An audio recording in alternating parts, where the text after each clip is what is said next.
एक समय की बात है, एक भयंकर बाघ जंगल में भोजन की तलाश में घूम रहा था। दुर्भाग्यवश वह एक शिकारी के जाल में फंस गया। मजबूत रस्सियों में बंधे होने के कारण उसने बहुत कोशिश की, लेकिन खुद को छुड़ा नहीं पाया।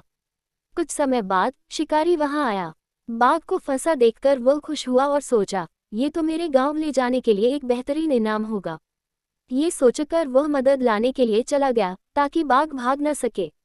बाघ बहुत हताश और डरा हुआ था। तभी उसकी नज़र पास से गुजरते एक छोटे से चूहे पर पड़ी। बाघ ने गिड़गिड़ाते हुए कहा, ओह प्रिय मित्र चूहे, कृपया मेरी मदद करो। अगर तुम इस जाल को कुतर कर मुझे आज़ाद कर दोगे तो मैं वादा करता हूँ कि मैं तुम्हें या तुम्हारी जाति को कभी नुकसान नहीं पहुँचाऊंगा।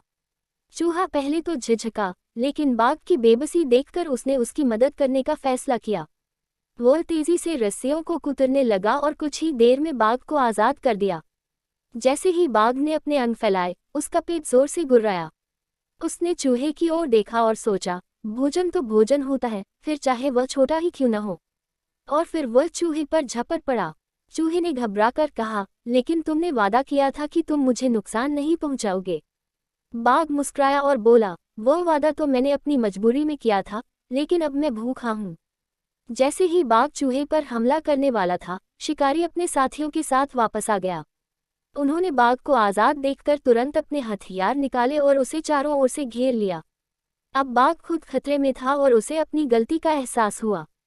चूहा तेजी से भागकर अपनी जान बचाने में सफल रहा, जबकि शिकारी और उसके साथी बाघ को दोबारा पकड़कर अपने साथ ले गए। योजक चिन्ह, योजक चिन्ह, योजक चिन्ह। कहानी से शिक्षा, जो आपकी मदद करे उसके साथ विश्वासघात मत करो। लालच और बेईमानी अंततः विनाश की ओर ले जाते हैं। छोटे से छोटा प्राणी भी बहुत बड़ी मदद कर सकता है।